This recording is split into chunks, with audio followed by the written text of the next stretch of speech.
we catch this interesting conversation.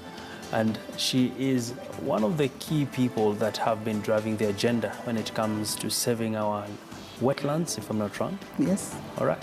And we have Professor Liu, who is a visiting professor in Kenya, as well as an ambassador for the lowlands. Many thanks. Common land. Come again? Common land. Common lands. Thanks for that correction. And really, this conversation comes at a timely point where right now a lot of politicians are trying to campaign, and we are hearing lots of them talking about free education, most talking about the cost of living. We've not had any pronouncements on matters to do with conservation. Perhaps, are you concerned? Let's start with you, Mrs. Wanjala.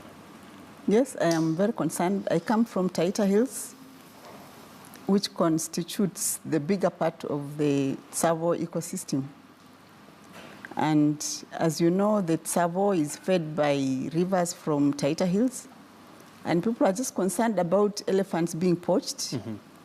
Or as you say, people are also, politicians are concerned about votes and about sending food to TEDA. TEDA used to export food. If you ask in the 60s and 70s. That's not the case anymore. Now TEDA is being fed by World Vision, I think USAID, and it is absolutely not acceptable. Because we have rivers, but they have dried. And on top of that, after the rivers dried, big companies came to harvest the sand. And we have tried to work with politicians, even to help with policy making. It has been a very difficult task. All right. But along the way, we found Professor Mr. John Liu. If I can say, I found him on KTN. And what he talked about, I Googled and found, wow, it is possible to repair damaged ecosystems. Sure. So I've been looking for him for 4 years, asking. All right. So I'm honored to have him here and humbled actually to have him here. Thank you so much. And of course, we'll be taking politicians to task on matters to do with environment. And Professor Liu, let me bring you in the conversation now. Where are we as a country in regard to conservation efforts? Well, I look at function and dysfunction in terrestrial ecosystems on a planetary scale.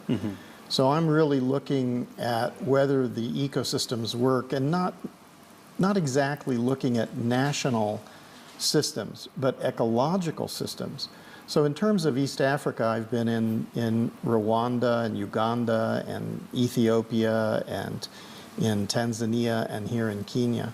So, you know, the situation here is that a great deal of the vegetative cover has been lost, that many of the rivers have become ephemeral. So you had streams which were perennial streams, and now you have streams which only run in floods during the rainy season. And in the dry season, they're dry. Why is that? So we know why that is. We know how to restore that. It's possible to restore large-scale damaged ecosystems. And when you do that, you change the situation. And it's based on the biodiversity, the biomass, and the accumulated organic matter. And so when we want to educate people, this is what we need them to understand, that everyone has a role to play, and it's possible to work together to restore these ecosystems. And when you do, the situation is dramatic. The change is dramatic. All right. And for the purpose of our viewers, in simple terms, how can we explain this to them when you're talking about matters to do with the ecology and ecosystems? What are these big terms that environmentalists throw at them that they get lost in? I think the best way is not to tell them, but to engage them in working for this. So what we're recommending is that people come together and they study together in the countryside in camps to restore the rivers, to restore the forests, to restore the soil fertility. And then in doing that, they completely understand it. It's not difficult. Sure. And Ms. Wanjala, looking at this shocking state of affairs where Professor Liu is talking about vegetative cover has been dwindling. Is it a lost cause, or is there hope for us to make a turnaround? Actually, I had thought it's a lost cause until I saw John on TV, and I Googled and I found these documentaries that have been distributing online to anybody who wants to see the green gold and hope in a changing climate. In fact, I was talking to the minister in our county that we need to show children so that this generation coming can see it's actually possible to return damaged ecosystems. So it's not a lost cause? No, it's not a lost cause. So let's talk about the issues that lead us to that. Issues around how people are living, cutting down trees, avoiding to actually acknowledge the mother nature. How did we get ourselves into this?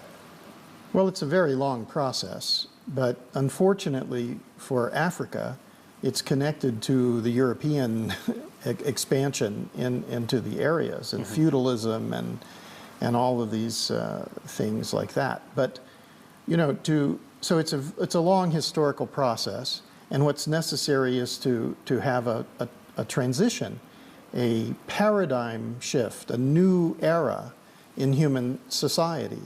So right now we're on a path together, all of us, that is destroying the climate.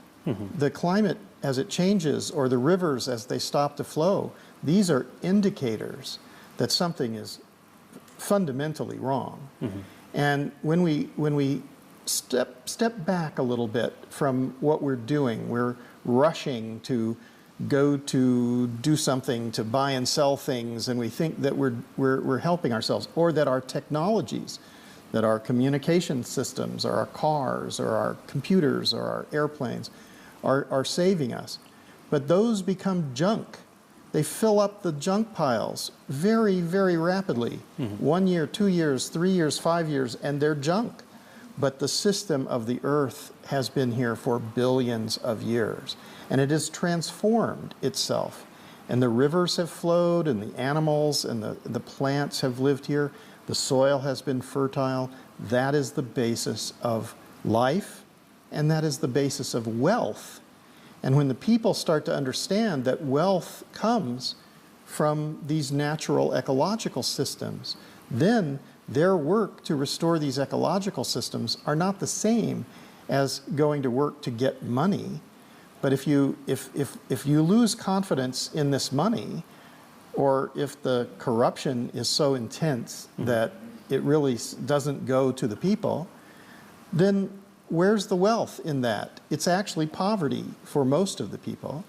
And so when you restore the rivers, and you restore the soil fertility, and you restore the vegetation and the biodiversity, it's wealth for everyone.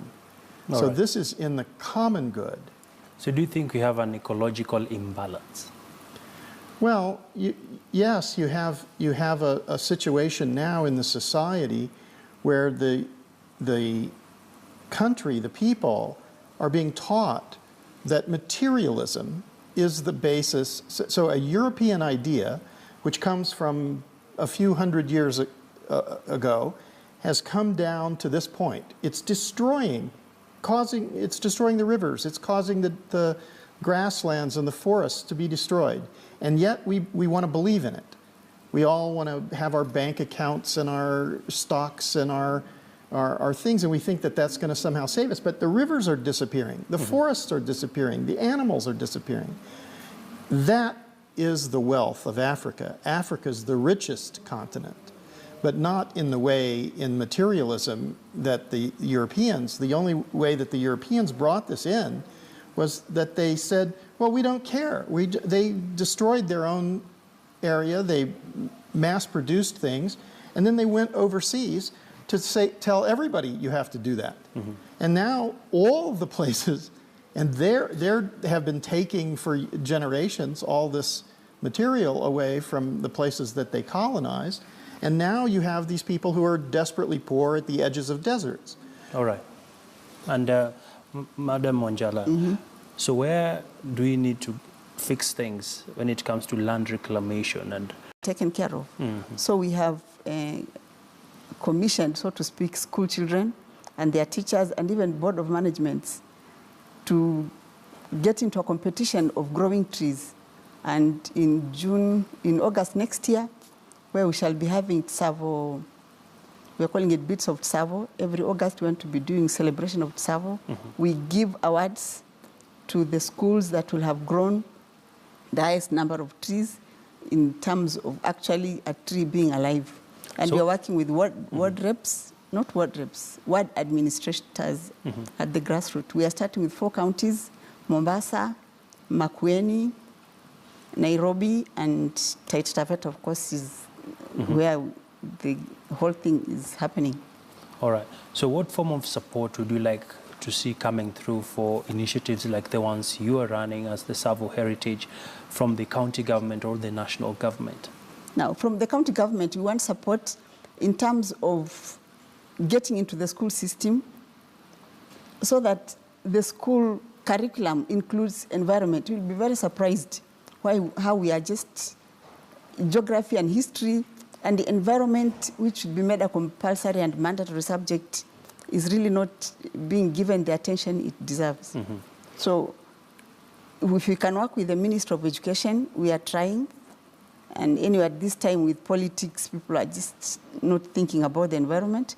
But right now, if I can give the example of Taita Taveta, since people are buying water, even up on the hills where streams just flowed throughout the year. Now people have to buy water. So the women at home are saying, if anybody can come to tell us what to do, we will do it. So people are actually right now very ready in my home to accept and take whatever method that will really help them return their paradise, so to speak. Sure. And as we wrap up the conversation, Professor Liu, I know you've worked a lot in Ethiopia and, of course, in China. So really, what sort of aspects should we consider taking up as a country here in Kenya in order to save the environment, really, as you wrap up? Well, there are 5 things that you have to consider. You have to know it's possible to rehabilitate large-scale damaged ecosystems. It's not a hopeless situation. It's possible. You have to have the science and technical ability to do it. It's not brain surgery, it's not rocket science, but you need to understand where the soil fertility comes from, how biodiversity works and evolutionary systems. Then you need an enabling policy environment. The government must understand this and must participate. Then you need sufficient capital, and it's not the most amount of money, but it's not nothing. And then finally, you need total participation of the people. This needs to become the intention of the society. If the intention of the people is to have to restore the beautiful forests and grasslands and rivers, it will happen. Sure. And this is also climate mitigation and adaptation. So this is the way forward to have a sustainable, robust, and livable land. All right. Many thanks, ladies and gentlemen. It has been an interesting conversation, and we do hope that the key decision makers will be taking some action. And even you as a Kenyan, what can you do differently? Be it planting a tree, be it making sure you do not tamper with a river in your neighborhood, just to save the environment.